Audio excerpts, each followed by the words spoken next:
আজকে যেটা বোঝাবো সেটা হচ্ছে প্লাজো প্যান্ট। এর আগে চুজ প্যান্ট, পাটিয়ালি প্যান্ট, সাধারণ প্যান্ট, চয়কার সায়া এগুলোর কিন্তু ড্রয়িং হয়ে গেছে। যারা দেখুনি তারা দেখে আসতে পারো আগের ভিডিওগুলো থেকে। আজকে আমরা শিখবো প্লাজো প্যান্ট। ভালো করে দেখবে। মেন যদি আমি বারবার বলি, একটাই কথা বলি যে ছবিটা যদি মুখস্থ করতে পারো সেক্ষেত্রে কিন্তু তোমাদের এই যে ড্রয়িংগুলো বুঝতে অসুবিধা হবে না। এই লেখাটা নিজের ইচ্ছা মতন লিখতে পারো, আগে পিছিয়ে কোনো অসুবিধা হবে না, এবং নামগুলো চেঞ্জ করেও লিখতে পারো, কোনো সমস্যা নেই। কিন্তু মেনলি তোমাকে বুঝতে হবে এই ড্রয়িংটা। তাহলে আমরা আজকে প্লাজো প্যান্ট বুঝবো। প্রত্যেকটাতে এই যে ভেতরে ভি দিয়ে ভাঁজ বোঝানো হচ্ছে, কয় ভাঁজ তুমি করবে ড্রয়িংটাতে। এই যে ভাঁজ, ভি দিয়ে ভাঁজ, 4 ভাঁজ। এই দিকটা ফোল্ড থাকবে, এই যে ফোল্ড, এবং এই সাইডটা খোলা থাকবে। হলো? এইবার আমরা একটা সাধারণ মাপ নেব, তারপরে সেই মাপ ধরে ধরে অঙ্কগুলো করব। এই যে দেখুন, একটা সাধারণ মাপ, ঝুল 35, কোমর 32, হিপ 36, হাই 25, মৌরি 12। ওকে, এইবার দেখো তুমি ড্রয়িংটা।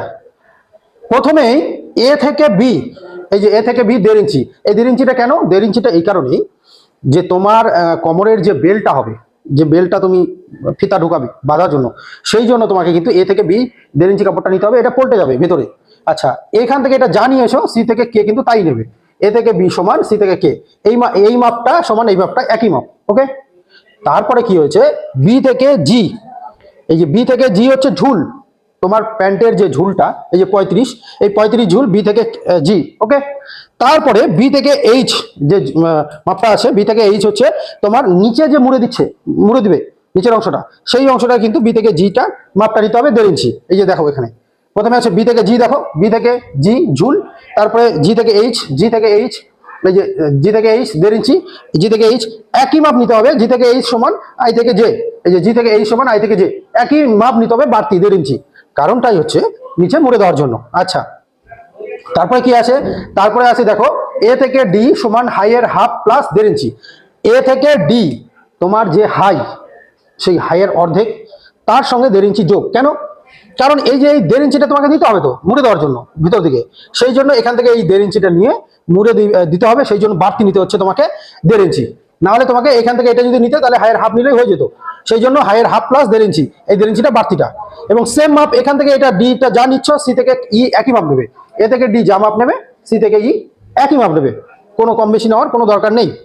তারপরে কি বলেছে, এ থেকে সি, এই যে এ থেকে সি কোমরের 4/1 প্লাস 4 ইঞ্চি। মানে তোমার কোমর যা, তাকে 4 দিয়ে তুমি ভাগ দেবে, যেটা বেরোবে সেটার 4/1 নেবে, সঙ্গে 4 ইঞ্চি লুজ করবে। কেন? কারণ তোমার এখানে সেলাই করার জন্য যাবে কাপড় কিছুটা, আর কিছুটা কাপড় লুজ রাখতে হবে তোমার পরার সুবিধার জন্য। সেই জন্য আমরা একটা স্ট্যান্ডার্ড মাপ করছি কি, কোমরের 4/1 প্লাস 4 ইঞ্চি এ থেকে সির মাপ। ওকে, তারপরে দেখো ডি থেকে ই, ডি থেকে ই হচ্ছে হিপের 4/1 প্লাস 4 ইঞ্চি। একই রকম ভাবে ডি থেকে ই হচ্ছে হিপের, হিপ যা থাকবে তার 4/1 করবে, করে যেটা বেরোবে তার সঙ্গে 4 ইঞ্চি যোগ করবে। কারণ এই যে প্লাজো প্যান্টটা, সেটাতে কিন্তু কোমর বা হিপে বেশি কিন্তু ঢলা হয় না। সেই জন্য এখানে কিন্তু মাপগুলো দেওয়া হয়েছে, কোমরেরও মাপ দেওয়া হয়েছে, হিপেরও মাপ দেওয়া হয়েছে। হিপের 4/1 প্লাস 4 ইঞ্চি। এরপরে রয়েছে, একদম লাস্টে চলে আসো, সরি এই জায়গাটা আসো, এফ থেকে ই, এফ থেকে ই 2 ইঞ্চি অথবা 2.5 ইঞ্চি। এটা কলির জন্য, তোমার যে প্যান্টের যে কলি হবে সেই কলিটার জন্য 2 ইঞ্চি অথবা 2.5 ইঞ্চি নিলেই কিন্তু তোমার এই জায়গাটা হয়ে যাবে। বুঝতে পারলে? এখন কিন্তু আগেরকার প্যান্টের মতন কিন্তু এইখান থেকে এটা জানিয়েছো, এখান থেকে এটা তাই নিতে কিন্তু হবে না। এখানে জানিয়েছো, এটা নিয়েছো কোমরের 4/1 প্লাস 4 ইঞ্চি, ডি থেকে ই নিয়েছো হিপের 4/1 প্লাস 4 ইঞ্চি, তারপরে এখান থেকে এটা, তার মানে এটা ক্রস আসবে। ওকে, আমি যদি এটাকে ক্রস দেখাই এইভাবে,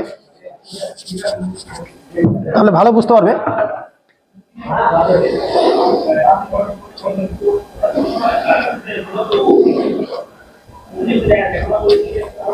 এইরকম এসে দাঁড়াবে প্যান্টটা। আর এইবার এসো, এসো তুমি নিচে একদম এইচ থেকে জে, মানে এইচ থেকে জে এই অংশটা নেবে মোহরির হাফ প্লাস 1 ইঞ্চি। ক্লিয়ার? তাহলে প্রথমেই যদি তোমরা এই প্রথমে কেন, যদি ছবিটাকে তোমরা মুখস্থ করতে পারো তাহলে কিন্তু এই লেখাটার মানে তুমি এমনি লিখতে পারবে, কোনো অসুবিধা নেই। আমি আবারও একবার বলে দিচ্ছি, প্রথমেই এ থেকে বি নেবে 1.5 ইঞ্চি, সেম মাপ নেবে এখান থেকে সি থেকে কে, এখান থেকে এটা 1.5 ইঞ্চি, এখান থেকে ওটা 1.5 ইঞ্চি। ওকে, হয়ে গেল। তারপরে এই যে বি থেকে জি ঝুল 35, তার ঝুলি মাপটা নেবে, পুরো ঝুলটা নেবে, কোনো কম বেশি নেওয়ার দরকার নেই। তারপরে এখান থেকে জি থেকে এইচ 1.5 ইঞ্চি বাড়তি কাপড় মুড়ে দেওয়ার জন্য, জি থেকে এইচ যা নেবে, এইচ আই থেকে জে একই মাপ নেবে। তারপরে কি বলেছে, এ থেকে ডি হাই যা, হাই কত 25, তার অর্ধেক 12.5, তার সঙ্গে 1.5 ইঞ্চি যোগ। কারণ হচ্ছে বেল্টের সঙ্গে মুড়ে দিতে হবে, এই জন্য সেই জন্য এ থেকে ডি হাইয়ের হাফ প্লাস 1.5 ইঞ্চি। ওকে, এ থেকে ডি, সি থেকে ই একই মাপ, ঠিক আছে।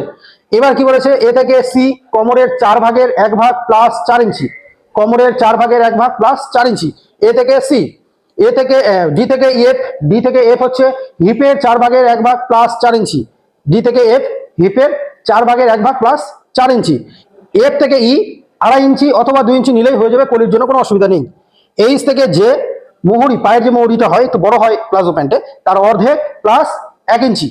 তাহলে এবার কাটিং লাইন কোথা থেকে যাবে, এইচ থেকে জে, জে থেকে আই, আই থেকে এফ, এফ থেকে কে, কে থেকে সি, সি থেকে এ।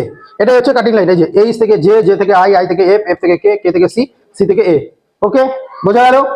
এরপরে আমরা এটার একটা কাটিং মানে পেপার কাটিং নিয়ে আসবো, তাহলে আরো ক্লিয়ার বুঝতে পারবে, ঠিক আছে।